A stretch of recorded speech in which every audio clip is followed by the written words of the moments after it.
Welcome everybody to what is kind of this month's installment of my column that I usually write. And I'm thrilled to be able to have a discussion that we can all participate in. Instead of me just writing a really long thing that you have to spend an hour reading, you can participate too in talking to one of my favorite Oracle deck creators for the people that are familiar with that most, and just artists in general. I always want to call him the great Rassouli. So, and we're going to have a time afterwards. We'll chat for a little while. I do have some questions. I've had questions, that I had wished I could ask Rassouli one day. And now's the day. Today's the day. But after I ask a few questions, any of you that have questions too, raise your hand. Mo, is that what they do? How do they signal that they have a question for you? I prefer that you finish your interview and then they can raise their hand physically. They don't have to do the digital raise Oh, hand, and then we'll just ask questions. okay, cool. All right. Well, my first question, of course, Rassouli, is because we just came from this amazing workshop experience. I don't even know. There's like not enough words. Your playhouse. Can you tell people what that's about, and how did you even come up with the idea? First of all, I want to say hello to everybody. It's my pleasure to share with you some of my own experiences. I call it play shop now because I don't believe in classes, because I don't think that we need to learn anything. In fact, if anything, we have to unlearn, because now we have everything that we need in our cell phone and just on the tip of our finger. So there's no reason to know anything. Everything is there. So now it's really to practice what we know, to do things that deals with enjoying things that we know, enjoying things that we learn. There's nothing in this world that we do that hasn't been done before. Everything has been done. Different ways that people have taken from the past. Most of us copy. We just copy from each other. Copy from our parents, copy from our teachers, copy from our friends, copy from anything, television, news, whatever. We constantly copy. So this is our life, copying what has been done before. So we do our own copy. Then there are those who steal. They don't copy, they steal. Stealing and copying are two different things. When I copy something from you, then it's yours that I have copied. So you have the title to it, and I have the title to the copy, whatever it is. A dish that I've made, or anything that we do in life. If it's copied, you have the title to it, and I'm the copier. But if I steal it from you, then you don't have it anymore. I have it. So stealing is different from copying. Stealing means that the original owner does not own that anymore. So you're the owner of it. And one of the things that I really enjoy is to read about the life of all of those people who were somebody in this world throughout the history. This is my fun.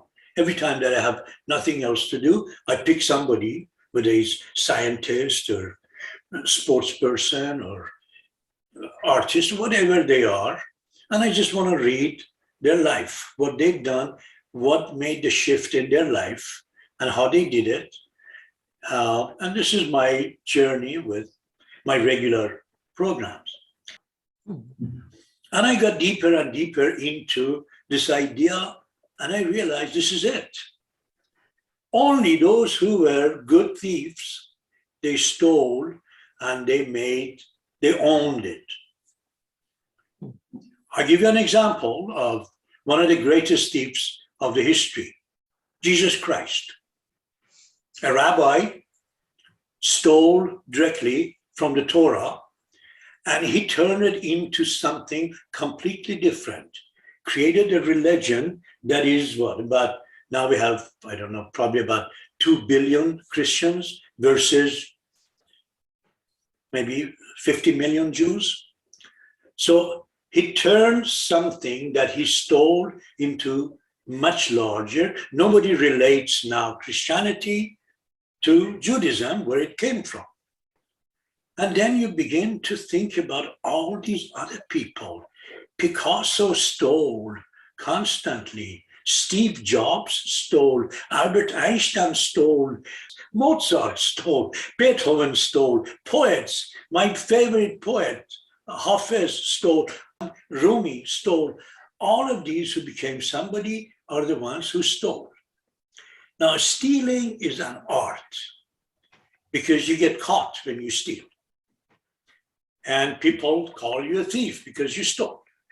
But if you steal properly, if you have mastery in the art of stealing, you can steal and make something out of it.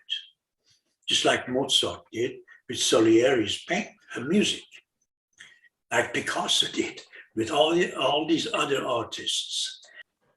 Those who made it were great thieves. So I realized that, well, let's see, maybe we should, instead of learning how to multiply or how to add or how these works, all of these that we learn, why not learn the art of steal? So we would be able to steal from others and turn it into the way that we want to present it. So a good thief is somebody who steals it, doesn't get caught in the stealing. In order for you not to get caught, better steal from several people. Different people. If you steal from different people, it's much better than stealing from one. So you steal from several different people, put it together, and now it's time for you to put yourself into it, your whole emotion into it, your upbringing into it, your knowledge into it, all of that, and turn it into something new. Now, if you want to be a businessman, if you want to be a successful businessman, whatever you're doing, where you're doing,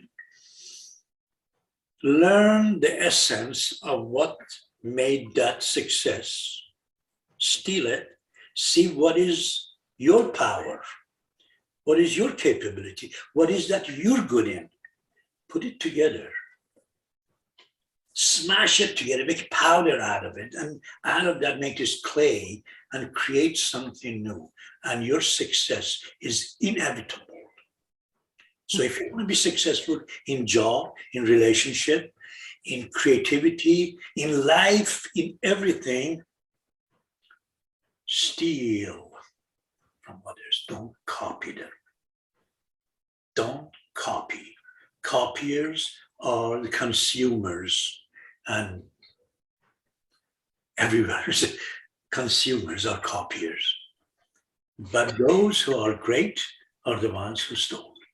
So that's what got me into this series of play shops that I conduct to get people to know the art of stealing.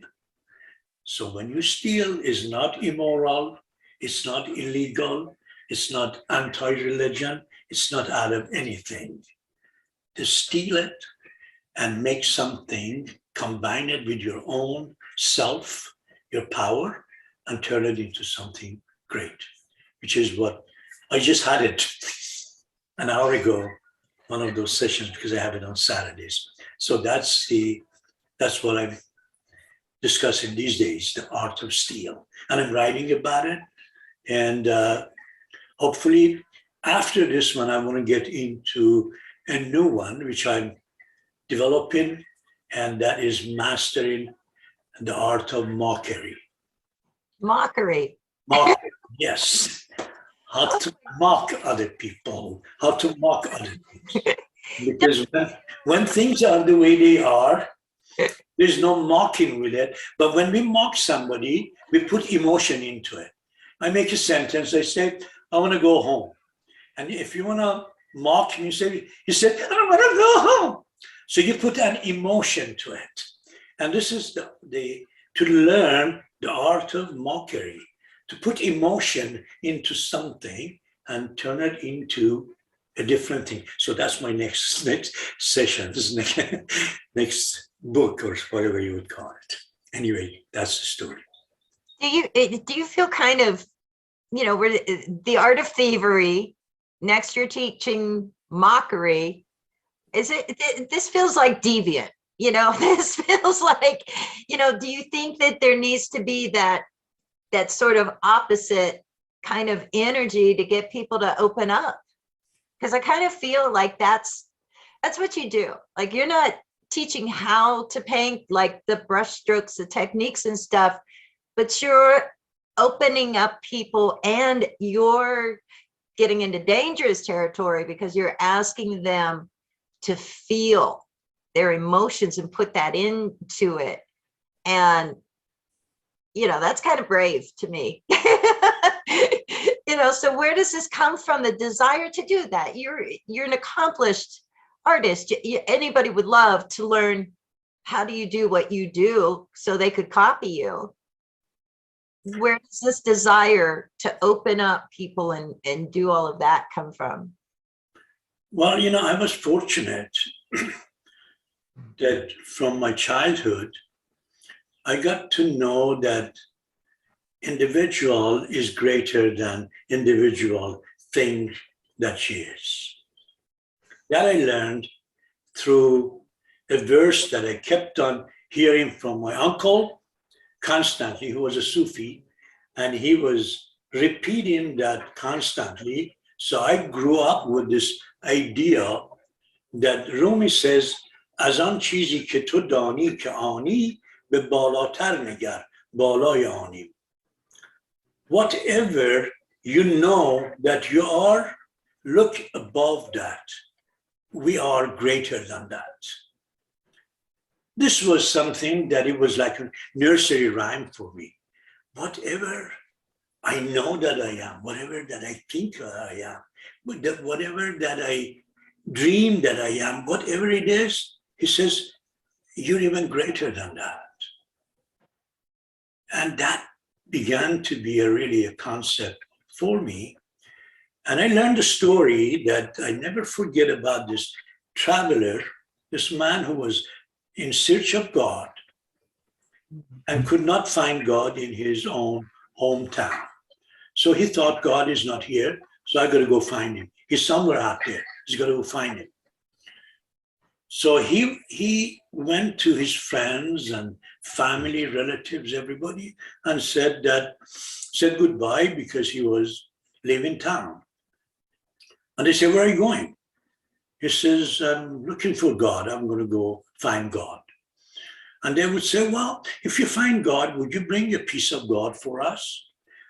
And as exchange, they would give him something, a gift or money or something for the trip that he goes in. So when he comes back, in his return, he brings a piece of God for them.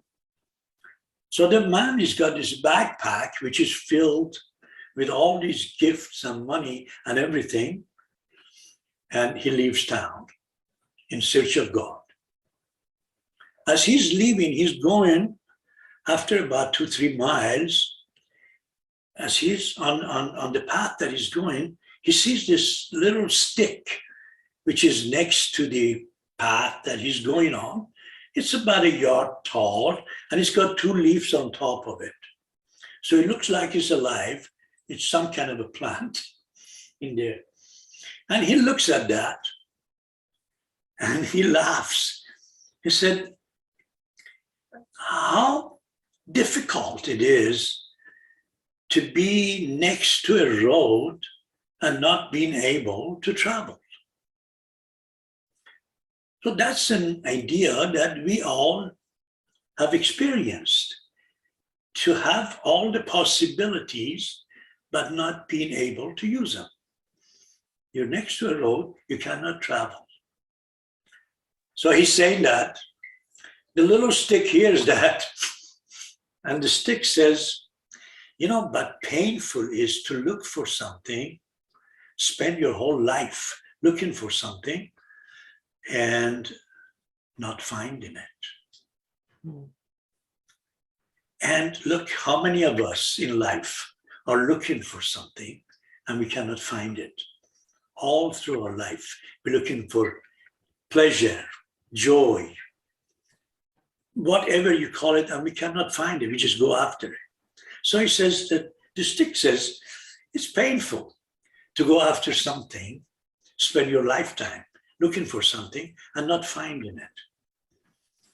And the traveler says, what the hell do you know about life? The whole excitement of life is to look for something, to go after something.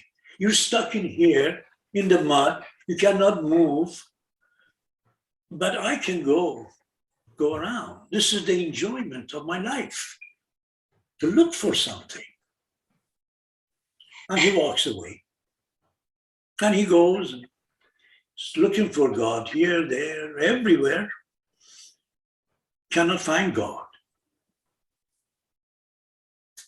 God cannot be found anywhere.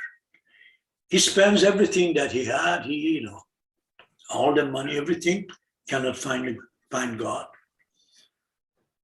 So disappointed, he decides to return.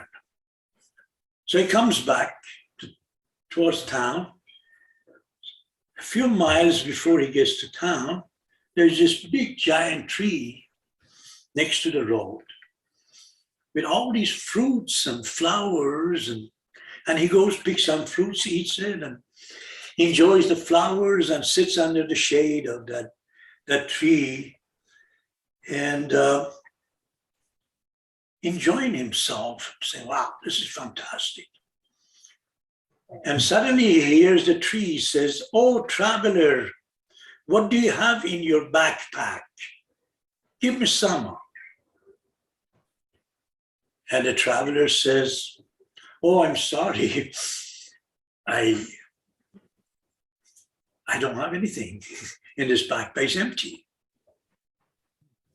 And the tree says, I recognized you, but you didn't recognize me. I saw you going by when you left town and you had this big pack on you, and you made fun of me that I was stuck in the mud. And you left and you lost everything that you had in your backpack, including your ego and all of that. And now you could not find God, but I'll give you God. And the tree shakes and something happens. His backpack suddenly becomes lit up and something big happens. Energy, everything happens to him. And he starts to walk, and suddenly he thinks, look, I was looking for God, couldn't find God. So he looks at the tree, says, look, I was looking for God everywhere. I went everywhere, years, and I couldn't find God. How did you find God stuck here in mud? And the answer that the tree gave was what set my life for me. The tree said, you see, you were looking for God outside yourself. And everywhere you were losing whatever you had. You lost everything that you had on your backpack. You lost everything. You lost your life into looking for God outside yourself. But I looked for God inside myself. Every second I became stronger, more powerful, more joyful. And I could give all of the fruit and everything that you see now because I knew where God was and I looked for God inside myself. You didn't, and you went on that trip. This was what changed my life from the beginning. The story that I heard from my uncle was a mystic story that I was hearing over and over and over. And I realized that, wow, this is it. God is here. And I got to find God here. So every time that I'm in front of the canvas, I'm not painting. I'm just having God painting. When I'm talking right now with you, I'm not talking. I'm having God talking. And God knows how to talk to all of you, not me. If I was to talk to you, I would have to find out who you are, what's your background, and at what level I should be talking to you, or any of these. But now you are communicating with God, that is inside of me, communicating with you. So what you want, you hear from me. It's not that what I thought I'm going to say. Throughout this conversation, you're going to pick things that you said, my God, this is exactly what I was looking for. And you know what? You're right. And this is what exactly you receive. Not from me. Not from me. Because I don't have any of these things. Every time that I paint, I screw up. And I got a lot of paintings that I've screwed up. But every time that I just step aside and let God from within me do the painting, then I create a work of art.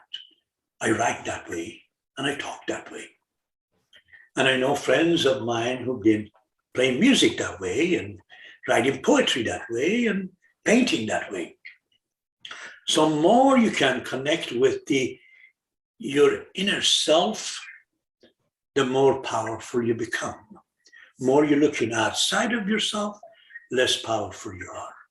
So when you look outside, only steal what is inside that thing. When you look at a tree, don't see the trunk of the tree and the leaves and all of that. See what is inside that tree.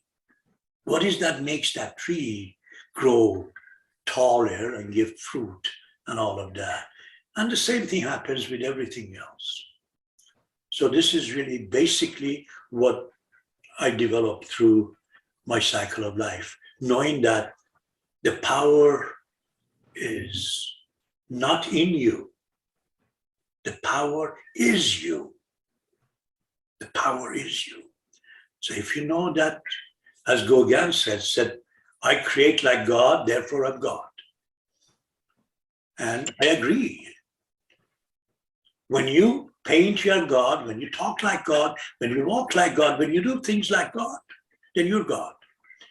And we're all God, and that's what God is all about anyway. You know, you mentioned Hafiz. Am I saying it right? Yes, Hafiz. right. Hafiz. And you have a book of translations of his poetry. He's a Persian poet, and it was really my first introduction to him. And I've been reading it a lot this week, and I thought about, there's such a difference between reading something and experiencing it,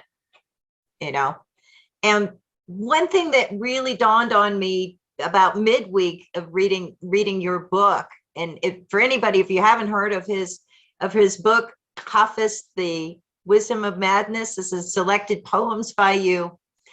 Read them out loud, because it's one thing, it's one thing to be a translator, to translate like word to word, what is this in English compared to what it is in, I guess, what Middle Age Persian is what you were translating. But it's a whole other thing when you are translating a work of poetry, because there's an inherent rhythm in it. There's a rhyme scheme in it. There's structure in it. And to take it from one structure in another culture in another time to where it is just enjoyable in English, and it has its own rhythm to it. So you didn't just translate that. You did some magic. Can you talk about that process? Because once I started reading it out loud, and it's just like got this wonderful flow and rhythm to it, and clever lines. Like there's this one poem, true companion that just really sticks with me. And at the end of it, you say something like, like Hafiz is so, drunk on the eternal wine that now or never is not the time for you to find him sober. And that's just, it's funny. And I expected a mystic to be like, I don't know, chastising me. I'm not thinking about God enough or something. So whatever question you see in there, I just had to throw that out. Well, Hafiz has been my biggest teacher, obviously, all my life. I have used Hafiz verses, ideas. And as I went through practicing architecture, and I gave up because I just didn't enjoy doing architecture, and I got into painting. Hafiz was the one who was guiding me all the way through in the painting. And it appeared, and I'm not a believer, I wasn't, but I am now, that there is an energy that conducts you. At the time when I was contacted by Hafiz directly through a seance where somebody called the spirit of Hafiz, and I knew, I don't want to get into details, but I knew that I was talking to Hafiz. And through the conversation that I'm writing it now as a new oracle that you're going to see now pretty soon, through the conversation that I had with Hafiz, I learned so much in my life. And the conversation was written. The person who was like, 16, 17 years old passed out and foam came out of her mouth. And then she fell on the table and she wanted to write.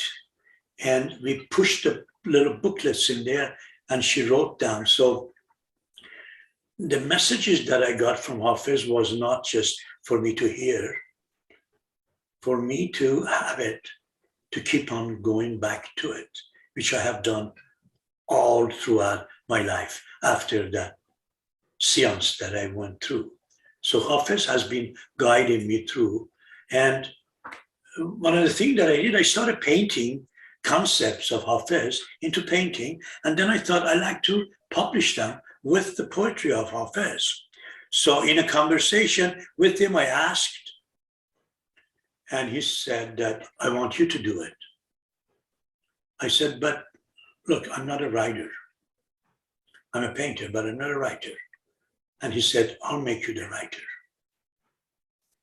And it's gone through. And when I read my writing now, because even in college, I hated to write because my professor said, whenever you want to write something, put the outline of it down and then expand it. And I hated that. It was like, want to paint something where you would do it with pencil first and then color inside of it. I didn't want to create that limitation for myself. I wanted to just write whatever I feel like it. So I gave up writing. Even after college, while I was practicing architecture, people were writing my letters for me because I couldn't write. And now my 8th book is coming out in my own writings. But I want to read you an introduction I wrote to Hafiz in here. True poverty is not found just in those without the coin, without possessions, without a house, or even in being without a name. But the poor are those without a dream created from the deepest longings of the heart. Pray for the grace to dream the impossible. Pray for the wisdom of madness and pursue it.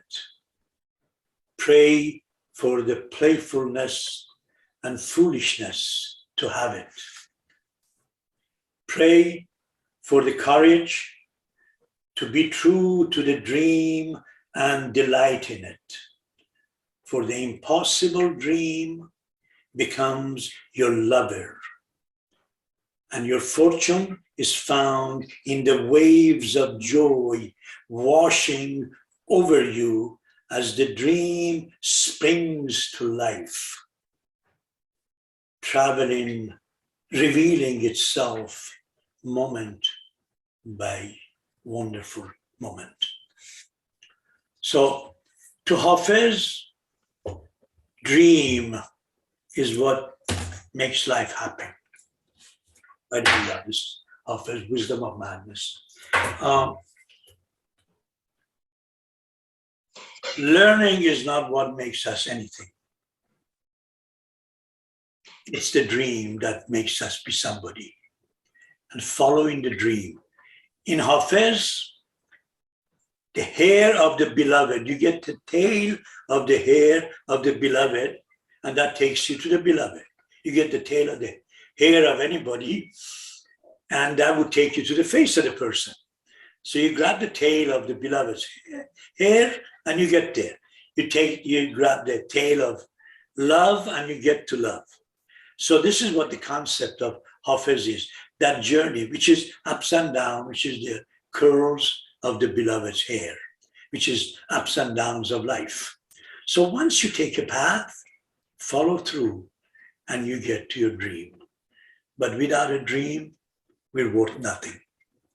A man, a woman with no dream is nobody, might be as well dead. Because dream is what gets us out of bed in the morning. Dream is what makes us move. Otherwise, we're going to get kicked on the butt in order to go to work or whatever it is. But when you follow a dream, every moment of it is joy. That's what I learned from Hafiz. Did you, I do have a question about your latest Oracle deck, the Great Eastern Oracle. It came out, and it's two questions, actually. A lot of questions, really, but I'll just try and limit it. One, I have your Sufi wisdom oracle too, and just, for other people, like, what is this design? Like, it's similar but different on the back, and I keep wondering, like, what is it? That's a good question. What is it? You tell me. I don't know. It's just something that has come in there. It's really interesting that I never tried to figure out what it is. Anything. What is it? It's just something that is there. But what is it is what gets us to do a research, trying to use our mind to figure out something. Why not just take it? Why not just take it the way it is? Why not just take it? Rumi has a verse that I love. He says, Ziraki befrusho heirani bechar. Sell your cleverness and buy bewilderment. Sell your cleverness by bewilderment. Selling cleverness is when you have a job, when you have to attend to something, you have to make money, all of these, you have to be clever. So the more clever you are, the more money you make or more successful you are. So if you want to make money, if you want to sell something, be clever in it. See, I sell painting. I have to be clever in making painting to sell it. A clever doctor, a clever writer, a clever teacher, a clever plumber is more successful than a regular one. So Rumi says, when you want to sell, become clever. But when you want to buy, he says, buy in bewilderment. Buy in bewilderment. See, when I buy things, when I look at something, if I see it, usually I see it with just what this is with judgment. I see the glass, it's a judgment that is supposed to be glass. So if I put that aside and start seeing like a 3-year-old kid, seeing for the first time, seeing what it is. When you see it that way, you begin to find things in it. When you see it just like this is a glass, it's just a surface that you see. But when you see it in bewilderment, what the hell is that? When you see it that way, things changes. So when you look at a tree as a tree, it doesn't inspire you. But if you look at a tree, not knowing that this is a tree, then everything that is in that tree becomes inspiration for you to create. Could be forms, figures, colors, all of that. I don't see the tree. I see those things that I don't see it through judgment. But if I see it as a tree, I see it as a tree. I copy a tree. But if I don't see it as a tree, it becomes attractive to me. I find things in a way that relates to what is inside my dream that wants to connect with it. So seeing in bewilderment is what we need. When you want to create something, when you want to make something, anything, start seeing in bewilderment. Don't say, oh, I don't want that. I don't need that. This is not useful to me. Or yeah, this is useful. I can use it for that. This is not buying in bewilderment. Buying in bewilderment is just to get lost in it, and then you can find things. Unless you get lost, you cannot find. If you find, then you cannot find anymore because you're in it. So you're going to get lost in order for you to find. That's why my teachings, my courses, my writings is all taking the negative side of it. See, I'm teaching thievery. When you know what thievery is really, truly, you become a thief. But when you don't know what thievery is, it's bad to steal, it's illegal, it's immoral, all of that. I had an interview, somebody asked me, what are you? Are you a writer? Are you, thinker? What are you? Philosopher? All of these asked. I said, no, I am a drunk. I'm a drunk. I'm an ogler. I ogle. And I'm a libertine. And these are 3 things that everybody says is wrong, but these are my attributes. I'm an ogler. I see things that other people don't see. I see something in this glass that others don't see. I get deeper into the glass. So I'm an ogler. And I'm drunk because I don't use my mind. I use my drunkenness in order to create, in order to talk, in order for everything, because I'm not thinking, I'm not taking notes to say, okay, I got to say this, I got to say that. And I'm a libertine because I am breaking every rule and every law, not because I don't know them, it's because I know them and I go beyond them. It's like an Olympic champion who breaks the record of previous champions. In order for you to be able to be a libertine, is you have to know the law. But if you don't, you're going to get caught. You have to know the religion, otherwise you do something sacrilegious. You have to know morality, otherwise you would do something immoral. But once you know the depth of what is to be a libertine, what is to have that freedom, what is that freedom, then you can create your own freedom beyond what they force you to follow. The law is for the lawmakers, it's not for us. It's for their protection. So I create my own law for myself. But I know the laws, so I won't go against them, but I go beyond them. Well, I'm glad that you didn't define it, because I see something like that and I think, oh, I think it's a mirror. I wish it was a mirror. I hope it wasn't something else already. And so, sometimes we see things and we maybe we don't know what they are and we're curious, and then somebody comes in and defines it for us and tells us like, no, you can't look at it that way. Did you ever have any limitation, that kind of, led you down this sort of road of like doing the opposite and like not accepting that and seeing things the way you want to? Yeah, I don't know much about biology, so I make my own biology. And I see that I have two ears, one on this side, one on that side. So in my own biology, there's going to be a hole that connects these two ears together. So from one ear I hear, from the other ear it goes out. And all my life is all that. From one ear, from one eye I see, from the other eye goes out. Life is a flow, and I'm in the flow. I don't stick to anything. I don't have a savings account, neither in the bank, neither in my pocket or anywhere. I live from day to day, and I live a good life. And the same thing happens with every other aspect of my life, because I know the one who gave me this body as a gift maintains the body. I don't have to worry about it. I know that. My body is a gift that I have received from God, from power, from some energy. And that same energy maintains that. If I give you one of my paintings, if you buy one, I'm not going to come and get a knife and tear it into pieces. I'm going to be watching out for it to make sure that you put it in the right place, have a nice lighting on it, everything is right for it.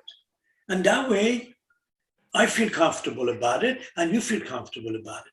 So my body, your body, which is a gift that you have received from God because you are inside that body, that gift gets maintained by the one who gave you the gift. God does not create to hurt. God does not create to give you suffering. God creates for you to enjoy life. So when you let go of that, things works out for you. Yes. Well, have you seen a big difference between like, the experience of doing the Sufi wisdom oracle and I think, for us Westerners, Americans especially, maybe this could be people's first introduction to it. And then you kind of expand out into all these great mystics of the East. And now you're going to do something with the Western mystics as well. What's the difference? What do they get that we don't get? And is there anything we get that they don't? Yeah, see, I was born in the East and I was raised in the West. So I know both sides pretty well. And see, Eastern ideology, Eastern religions, Eastern concepts are all conceptual. Eastern way of seeing things is all conceptual. Western way of seeing things is all physical, has form. In the West, we develop things, make them happen, form them. In the East, we just come up with ideas. So East is concept, West is implementation. So if you just implement from the West directly, it becomes dry. It doesn't have expansion. It doesn't move that fast. And if you just stay in the East with concept, it does not get into any kind of a form or shape. That's why I came up with my way of creating, which I call it fusion art. It's the art of fusion. It's fusing East and West together. It's fusing the ideology, the concepts from the East and the technology from the West. So bringing the ideology together with technology is what makes life easy to run and joyful. That's why I started Sufi wisdom. Sufi, I was born, my uncle was a Sufi, so I raised with the concept of Sufi. And my parents were condemning me from being Sufi because Muslims don't like Sufis. They consider them najis, means that they're filthy. You're not supposed to even touch them. So Sufis are the ones who see God from within. So through my journey, although I don't practice anything of Sufi because I don't believe in Sufism, because Zem is just like I don't believe in any kind of ism, because that segregates, that says we're different from you. Impressionism, expressionism, Sufism, all of these isms are separated. That's why I have fusion art, bring together rather than separating. We're in here to unite, not to divide. So any kind of ism turns me off. So I don't follow Sufism. Sufi is a way of life. And the way of life is to live happy. We are here, the spirit is here, the soul is in three-dimensional realm to enjoy being here. My hand is here to enjoy being a hand. My hand does not enjoy if I close it and put it in a savings account. We are here to enjoy. That I learned from my Sufi practices. For a whole month, every time that I said I had to write down what I was representing as I. Wow. And I got to know what I is. Right. Because Right. I was saying, I like this, I don't like you, I hate you, I love you, I'm hungry, all of these, and these are all different I's, different beings. And then you want to concentrate on a pure I, on the I that is really, truly represents you. You would find that I once you become aware of that. That's why I had to write down who this I is every time that I made a decision. Why don't we open up this conversation and see who all is out there among the people that might have a question for you too. Sure, if there's any question, please feel free to ask. If you don't have questions, then I'm going to ask you questions. So it's your chance to ask me a question. Anybody who wants to ask. Do you have any other question, Mary, that you want to know anything else? Sure, I have a bunch of questions. I mean, yeah, it's supposed to, you said that everybody has question, they would send it to Mo, and Mo is that what's happening? I don't know. Whatever. No questions yet. Okay. Oh, is somebody, Amy, did you have, oh, no, I thought she had one. She's like, wait a minute. Okay, great. Well, then I'll keep going then, because you know me, I have a whole laundry list. But, I guess what it is like, I don't know that we all understand what a mystic is. We use the word all the time. There's that song, Into the Mystic. We love the word mystic, and we want things to be mystical because we think they're magical, but is that the same thing actually? I mean, what is it exactly? Well, we have a philosopher and we have a mystic. Philosophy, science, has to do with the brain. So whatever relates to brain goes into the category of philosophy and everything that comes with it. Science and all of that.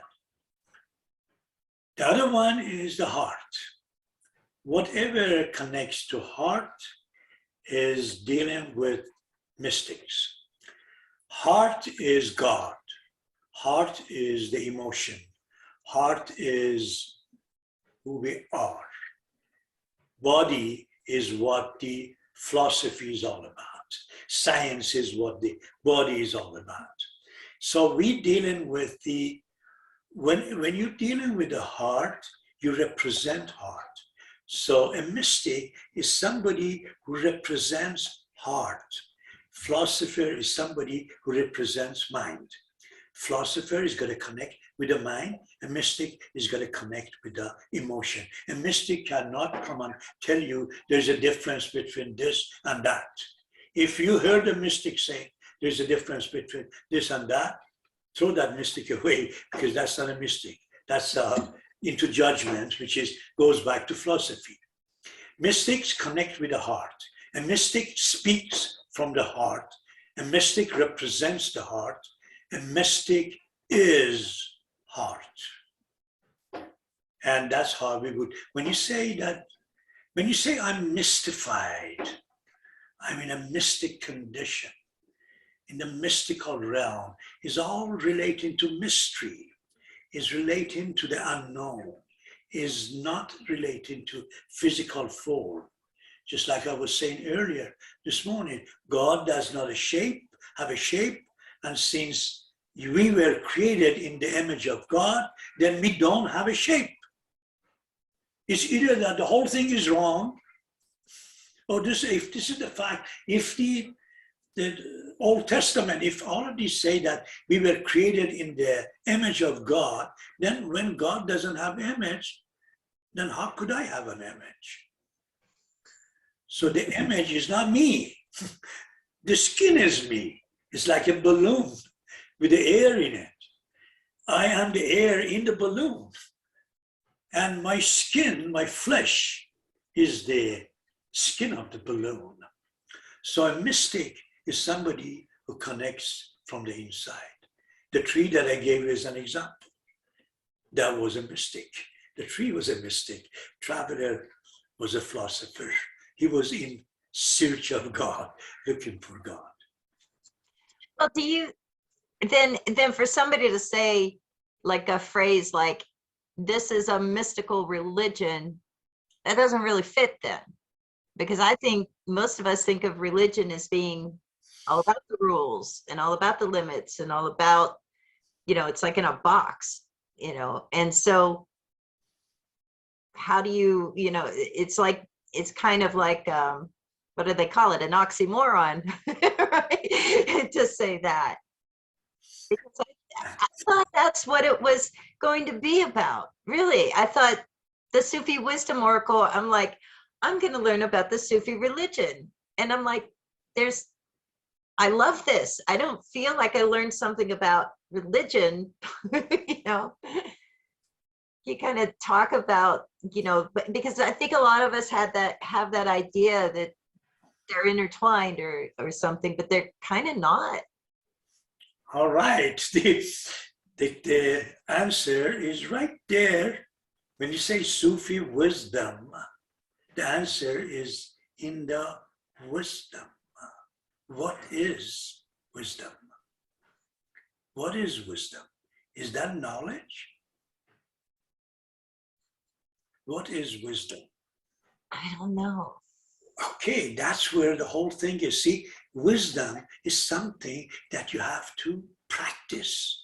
Wisdom develops through doing something.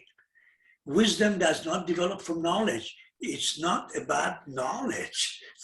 It's about having practice, having done something. A wise person can be completely illiterate. But wisdom has to do with something that you've gained through practice.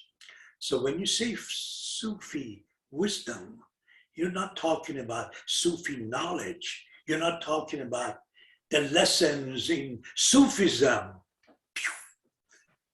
You're talking about something that you practice. So when I say that, when you read in the Sufi wisdom, when you read some of those statements, Hafiz, Rumi, any of these, they're statements that you have to practice in order to get it. It's not something to memorize. It's not something to take notes about.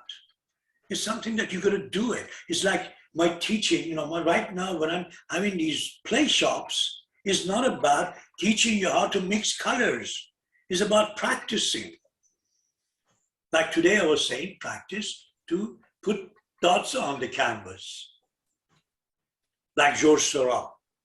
It's a practice. When you do that practice, you know what it means to put dots on the canvas. But if you have not practiced it, oh yes, Georges Seurat put dots on the canvas. What the hell does that mean? It's just a skin. So the whole idea of wisdom is to practice. You want to be wise, you have to practice. You can't develop wisdom through just knowledge. Knowledge has to be put into action in order to become a wisdom. So religion is different. Religion is about knowledge. Now, there are religions such as Islam, where you would say, on one side, you see that it's a mystical religion. On the other side, you see all these killing and blowing up and all of these. And then you get a little bit confused that, is that a mystical religion? Or what is that? Then when you get to the depth of it, you'll find out what is going on. Because then you know that Muhammad had two journeys. One journey was in Mecca, where he developed the Quran, the original part of Quran, as one journey was when he moved to Medina, there where he developed the Islam in Medina. And what happened is, what he received when he was in Mecca was all mystical, every word of it. Greatest poetry you can ever imagine. The most beautiful. And I'm not looking at it as I'm not a religious person, so I'm not looking at it as a religion. But the poetry is so fantastic when you read that. And then you go into the second part of the Quran, which is the part that came when he was in Medina, and it's all about just like thou shalt do that, thou shalt not do that. All of these deals with Submission. physical life thing, yes. So you're having this, see, there are two different religions that you're looking at. The mystical Islam is completely different. It's completely different from the one that deals with, you're going to pray 5 times a day. A woman is half as valuable as a man. These are all, I don't know what. They're in a box. They're not mystical, whatever you call them. I don't want to get into religions, so I just want to stay with that thing. But mysticism deals directly with divinity, with divine. It has nothing to do with whether you should enter the bathroom with your left foot or right foot. It has nothing to do with these. It's a whole different way of looking at things. Mr. Rassouli, I felt like when you talk about mystics and Sufis, it's a way of life. It's how you should live, not the rules, not the submissions, not the cliches. It's the Exactly. Thank you. Yeah. It's the what my continuation, the second deck that I put out, which is the Eastern Oracle.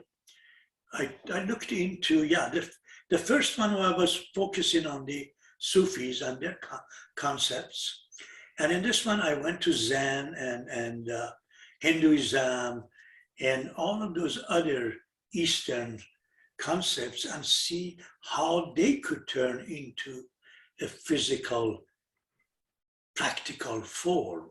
So the same thing that I did with Sufi. By the way, Sufi wisdom won the first prize. Best in for those of you who don't know, it 2 years ago when it came out, it won the best prize in both paintings and in writings. This is the Great Eastern Oracle just came out. Great Eastern Oracle gets deeper into other Eastern belief systems. And so right now, more and more now I have decided that let's begin to steal from all of them. Let's begin to steal from Rumi, from Zen Master, from everybody. So I'm working on stealing from them. So my new book that I just sent it to my publisher, and hopefully that's going to be a major one. It's called Soul's Journey. And Soul's Journey brings the two together. It's the physical realm and the spiritual realm unified together. That's the soul's journey in the three-dimensional realm, which I just finished it, and that I'm really proud of. So that's, yeah. You know, it's not just you know, and I just want to say this for people that may not be familiar with them, but it's not just your painting with the quotes from a mystic, but it's also the ideas that you put into these decks that are really, you know, I'm a collector. I collect oracle decks and tarot decks and that kind of stuff, and often I see the same messages in decks over and over and over again, like be positive. Okay, you know, like how many times can somebody tell you, you know? What I like is there's some really unique things, like this card from your Eastern Oracle where it says chill out. Nobody says that, you know, but sometimes that's the message we need to hear, is just chill out. And what I thought was so interesting is that, okay, art, you know, critics and appreciators and teachers or whatever, they look at art, I think, in a very, you know, it's like they know the language of it, you know, of that particular medium. You're making things for readers, and we look at all kinds of crazy things that you probably don't expect us to look at. You know, the other thing is, a lot of us, when we get a new deck, we sleep with it under our pillow so we can absorb absorb the energy. Okay, I don't know if you're, you know, people that collect your art get that intimate with it. You know, if they get a big print on the wall, they're not sleeping with their head on it. And just, you know, do you take that into account, how, you know, us weirdos that read cards are going to be interacting and interfacing with your work? I have a client, I have a collector who is in Florida, actually, in Naples. And they have like about 25 of my originals. And somebody liked one of those paintings that they had seen on, you know, somewhere, and they wanted to buy that, and I told them that it's sold and I don't have them. And they said they want that painting and they're willing to pay any price for it. So I thought, well, that would be interesting.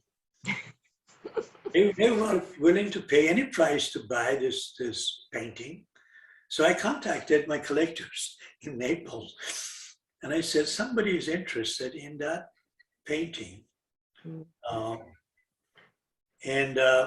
Would you be willing to sell it for twice as much as you paid for? Which would be like, you know, they had bought it at $10,000 at the time. It would have been $20,000. And they said no. And I said, well, no, you can get another painting, but don't you? No, because what it does to us in where it is, the energy that we gain out of it, Yeah. we cannot replace it.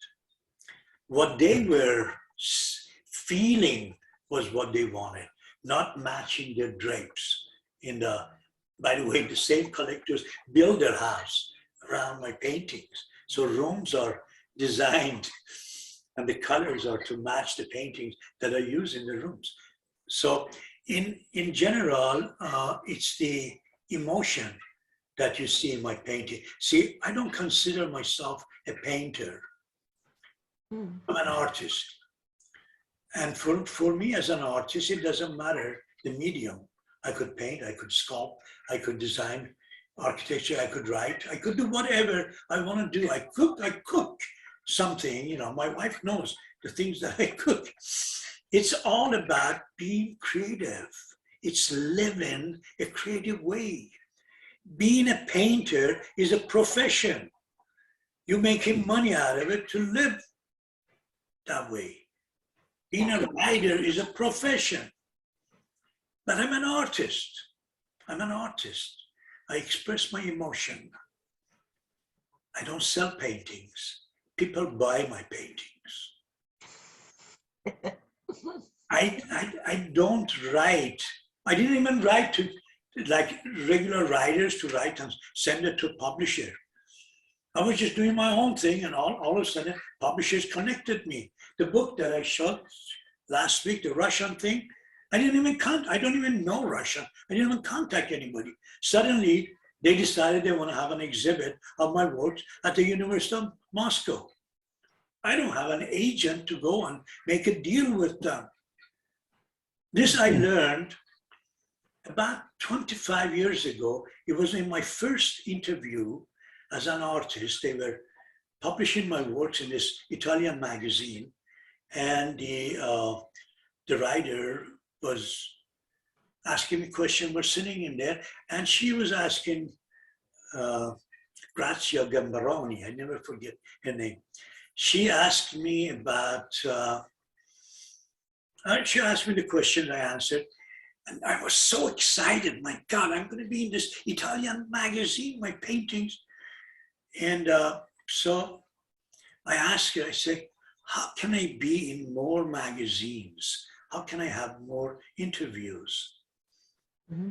And the answer that she gave me is something that I share with every artist that come to my sessions.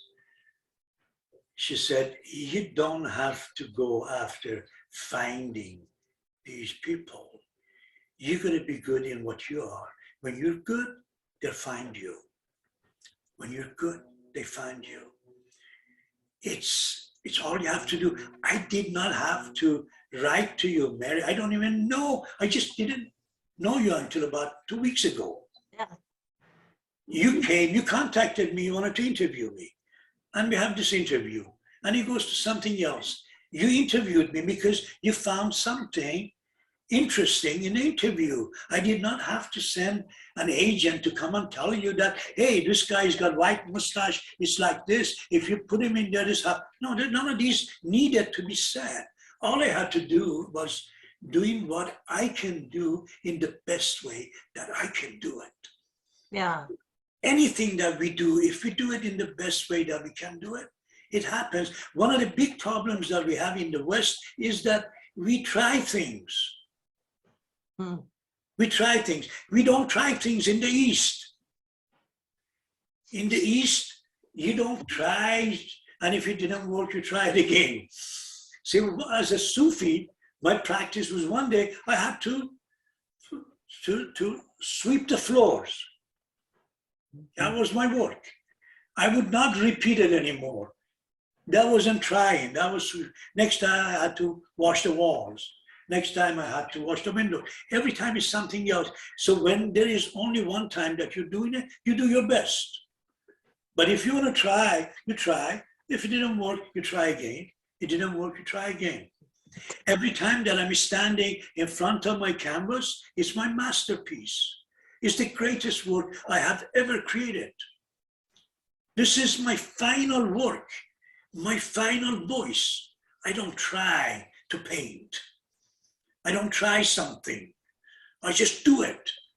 And when I just do it, I put my best in it. But if I try, I say, well, I'm trying. If it didn't work, then something else. At least you're trying. Well, that I don't believe in at least things. You either do it or you don't. You're either pregnant or you're not. You're not half pregnant. Yeah, I don't believe in just doing stuff. You gotta do the best. If you want to do something, do the best. If you can't do the best, do something else that you can do the best. Right. I mean, we get in our own way about it, though. I think because, you know, taking this workshop of yours, it's kind of made me look at that, because I thought, okay, well, I'm gonna try, and then, I was just like, I'm doing this. I'm doing it this way, So I think that in a sense, you help people step into that, because I found I cared about it and I was emotionally invested in it more than I thought I would be. I didn't expect to be. And everybody gets in their own way. Yeah, you're right. Everybody's trying, and it's at least you try, and at least you do this, and what's the special ingredient that helps us just do it? Is it courage? Is it willpower? What is it? Creativity?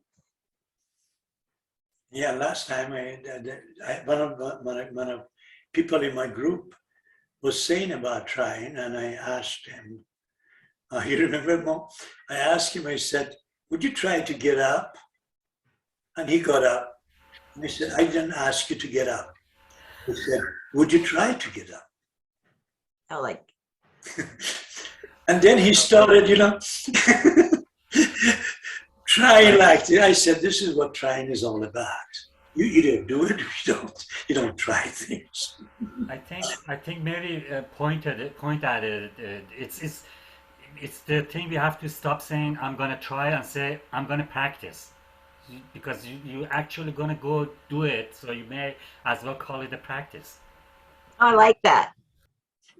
Okay, this one is really interesting. I had to give a talk, and there were a group of people, and as usual, that was when it was before the COVID. Mm-hmm. So it was a hall of people, about 500-600 people sitting in there, and we were 4 or 5 speakers. And I usually don't prepare what I want to say. I just sit down and listen to what's going on, and then when it's my turn, I just continue what's happening. So I was sitting in there. Just before that, it was around Christmas time, and I had received boxes of chocolate. And at night when I was painting, I was taking these chocolates and not knowing that I was getting addicted to it. So I'm sitting in there at night. I'm ready to give a talk.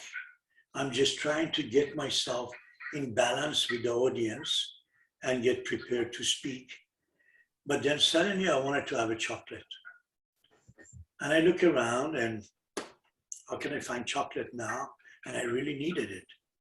I couldn't concentrate anymore. It was all about wanting chocolate. Then I thought, you know what? I should stop eating chocolate because I'm getting used to it. And I thought, well, that would release me from this pain. It didn't. Nothing happened. Suddenly, I caught myself. I realized that I was making a decision for my future, not for now. Then I decided, you know what? At this point, even if somebody comes in here and offers me chocolate, I'm not going to eat it. When I took that level, that assumption, then I was relieved and I could continue my program. I realized that those who say, from Monday, I'm going to go on a diet, they never do. From this new year, I'm going to stop smoking, they never do. You want to stop smoking? Throw all of your cigarettes, flush them away, and that's it.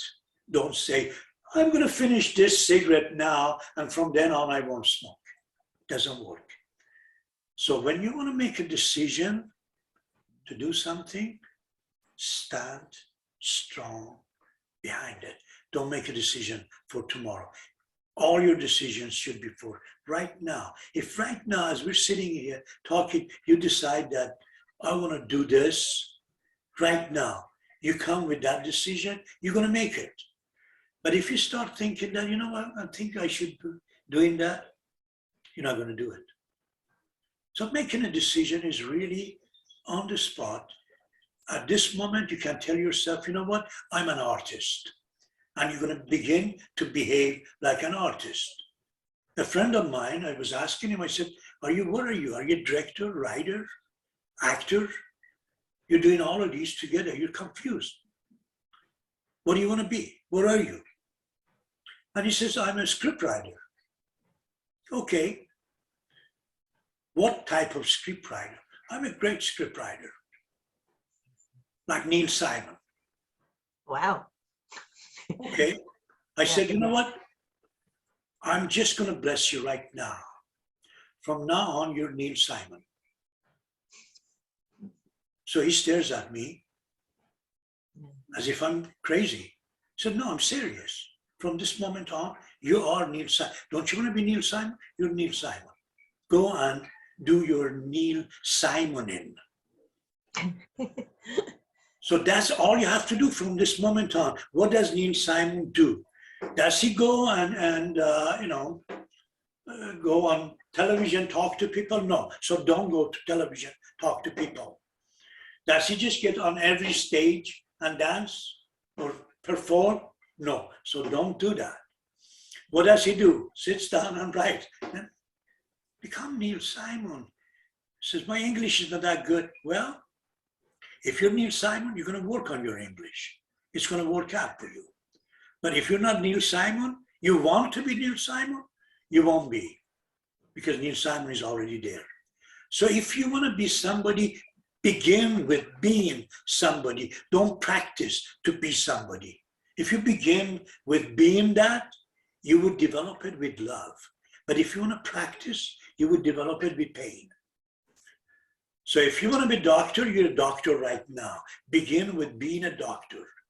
So I come to you and say, doctor, I have a headache. What should I do? Well, you don't know what to do. So what does a good doctor do? Who doesn't know? Goes and figures out what I should do. So you go and find out. This way, you can develop it from inside out, not from outside in. Now, you're a doctor. You're an artist. Whatever, you want to be a rich man, you're a rich man right now, but act like a rich man. Don't sit down and just say, oh, I want to be a rich man. When you act like it, you become it. Becoming somebody is to do somebody. That's all it takes. You want to be a writer? You're a writer. Start writing. And if your writing is not good, then figure out, keep on practicing. Figure out how I can make it good writing, because I'm a good writer. But it doesn't look good. You want to paint and you're not painting well? Then practice painting well. Find out the ways, you find out, that way you find out, well, I don't know colors well, or I don't know forms well, or all of these, you'll find out as you are it doing it, not trying to become it. Trying to become it is painful, no matter what. But being it is easy, and you do from there on with love, because you're it, you're developing it as it. You're developing being Neil Simon. As you're it, you are feeling Neil Simon. So everything that you do has love in it, and because it has love in it, it has the greatest teacher that you can have. So you want to be somebody, be it right now. Don't be it from next year or from whenever. Embody it, basically. Embody it, exactly. Embody it, just be it. Take responsibility for it. Yeah, just be it. You know, when I was in Hollywood, a very popular, I want to say it's like a mantra for a lot of people. Fake it till you make it.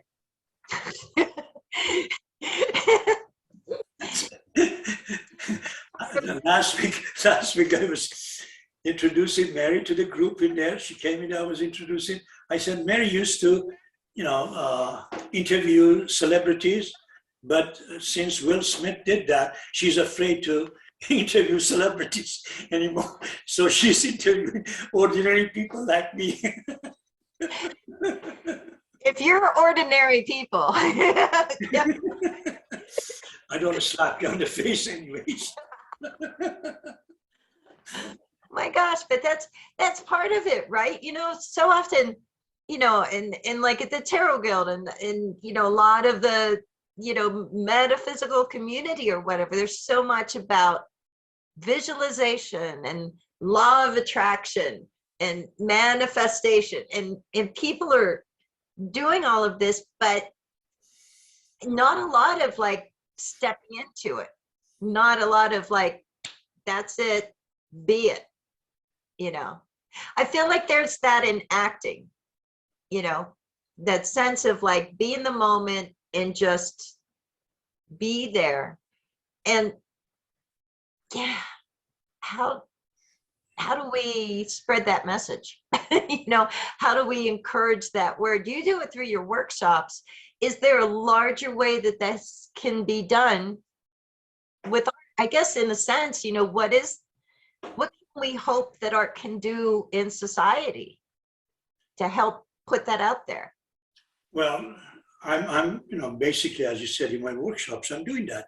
I'm helping people to do that as well, because see, when you take responsibility for yourself, when you know that I am great, when you know that I'm great, you will develop your greatness. If you don't feel that you're great, you won't develop your greatness. Greatness develops when you have faith in yourself. One of my students showed me, a bunch of her paintings, and looks at me and says, "Do you think there's a hope for me?" And I said, "No." She wasn't expecting me to just be so straightforward, saying no. And looked at me, I said, "You know what, see, you don't have faith in yourself. You're asking me if you're good. If you're asking me if you're good, that means you don't have faith in yourself. And if you don't have faith in yourself, you're not going to make it. So go to something else." Faith is what we need to take the first step. Knowing that I'm good, knowing that I'm capable, knowing that, yes, I can do it, knowing that the one who has taken me along the road this far is not going to leave me on the corner. It's going to carry me through. So whatever that one is, God, you, or whatever, it's going to carry you through. Have trust in that. Have faith in that. And when you have faith, then you can do it, no matter what it is. You make it. With faith, you can make it. Because faith develops love, and love develops it all. Right. So much is about seeking validation. We want to feel validated. We seek something that says like, it's okay you exist here. It's okay that you're who you are. And I don't know if that's just a thing that happens in the West, where we're constantly, looking for that feedback. And I think that that's how people see themselves developing faith in themselves. If everybody else is telling me I'm okay, then I must be okay. But that doesn't necessarily mean we're okay. Mary, it's Tony Marone. Can I barge in? Yeah, go for it. Recently, I've been writing, and I'm looking for validation. And the inner spirit, when I start going inside and become creative, and I write, I'm not really sure if it's on spot or not. But the voice is telling me, basically, I am the messenger. And what I'm getting from my companion friends, or whatever you call that inner voice, you put it out there and you just accept it. God is the one behind the message. All we could do as an artist is create. We create what we feel, through our emotions. Whether it's right or wrong, it's right for us. It's right for me. It might not be right for you, but I created something that's right for me. And basically my message is out there based upon what I hear, and that it might move some people one way and it might move people a different way. But the fact is, if I'm looking for popular thinking and looking for validation from the world, you know, my books are called The Uninvited Guest, because basically we are uninvited. The artist in us is basically the God in us, the God within us, that we are kind of gods within ourselves. And when we release that and we just go for it, or just do it, like we were saying before, you know, it has to be action. Wisdom, I agree with everything you said, that wisdom is action and it's an attitude. And all my writings come down to 3 commandments, not 600 like the Jews. 3 commandments. The commandments are good for one thing, to count how many times we break them, because as humans, we break them. But the 3 main commandments in my writings are basically light, love, and that which is Rassouli, light and love, and kindness. You do those 3 things, and you're part of the universe, in my estimation. But the end result is, if you're looking for validation as an artist, we're the messenger. And whether the message is good or bad, I don't know. But as an artist, you have to express that. And my emotions might be different from everybody else on this, you know, on this web broadcast. But the end result is what I feel. So if it's right for me, it's right. And that's my message, you know, my message. But as we all know that, you know, yesterday Jesus was pinned to a cross.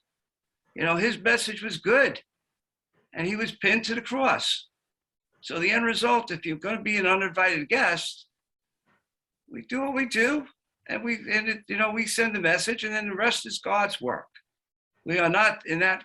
That's not our responsibility, in my opinion. Anyway, I just wanted to sign off. I have to run, but I really enjoy this. I think you guys are wonderful. Good seeing you, Anthony. Good seeing you too. Thank you.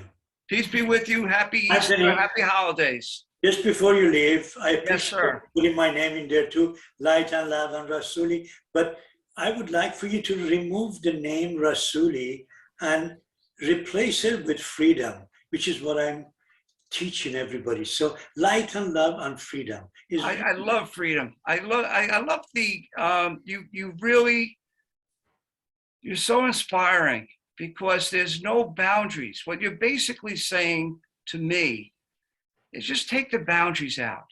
If you want to be an artist, and that really came to me without anybody expressing that. The fact that when I spoke to you the last time is, why is God asking me to write books when I'm an accountant?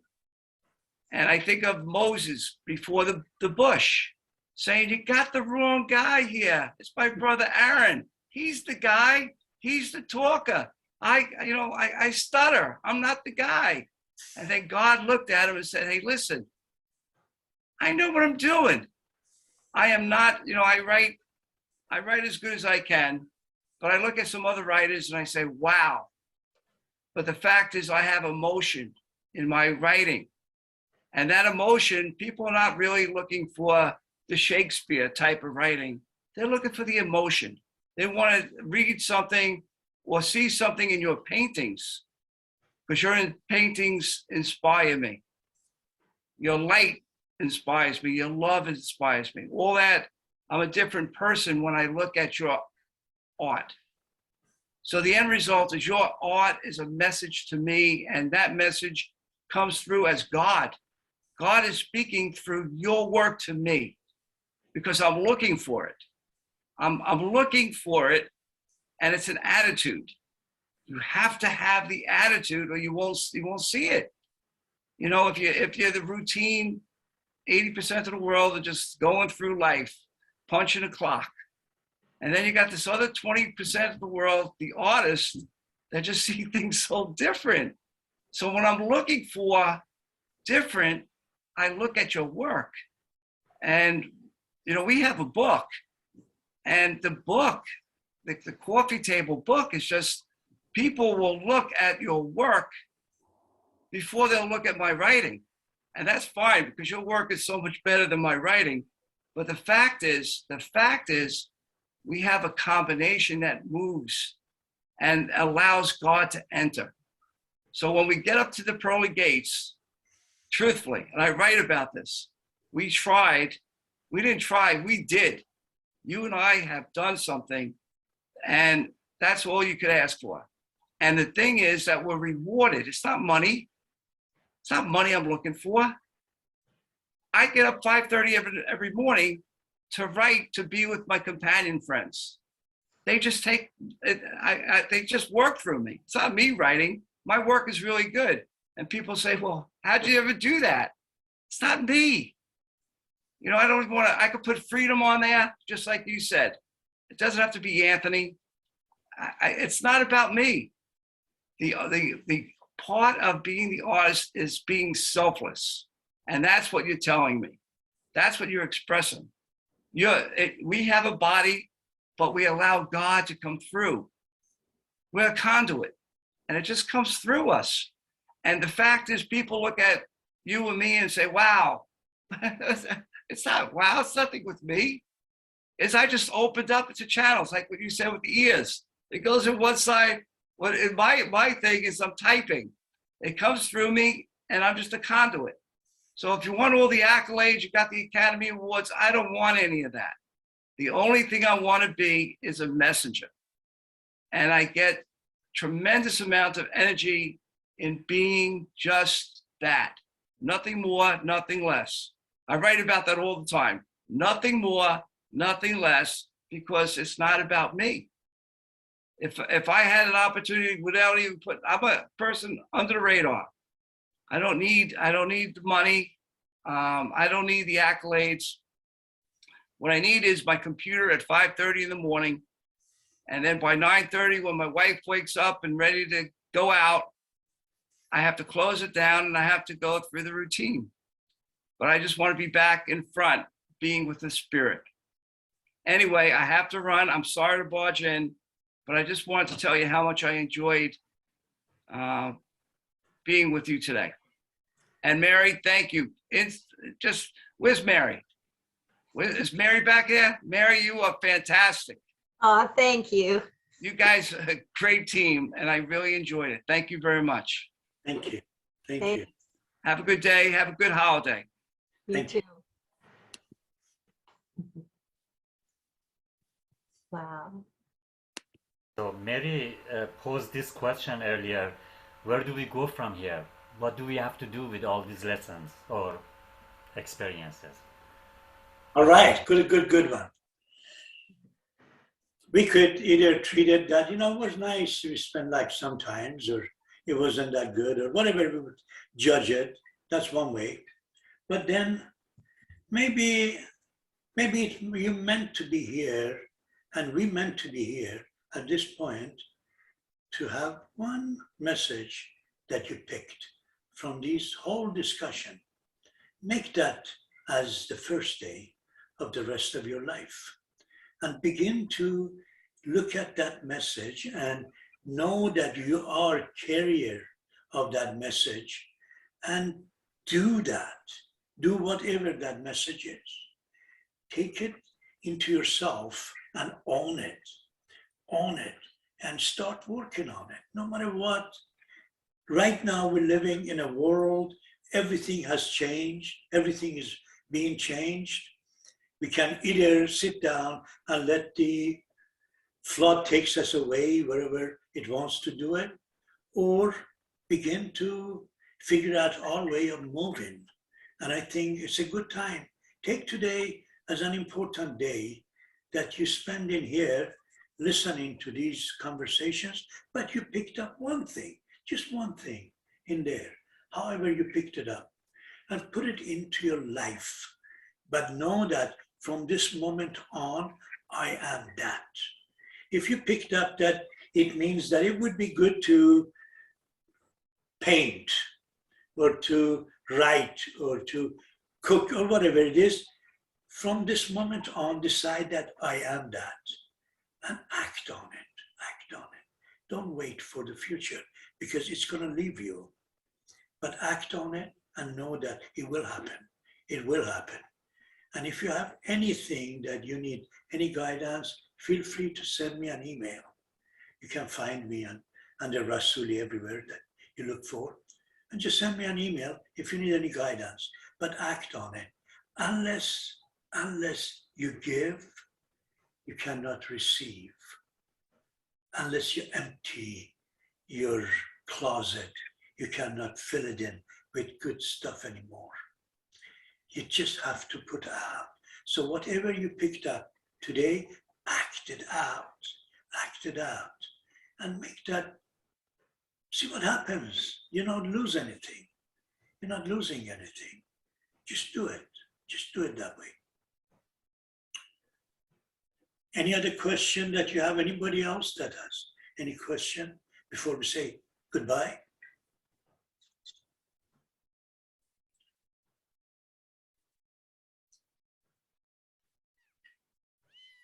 Thank you so much.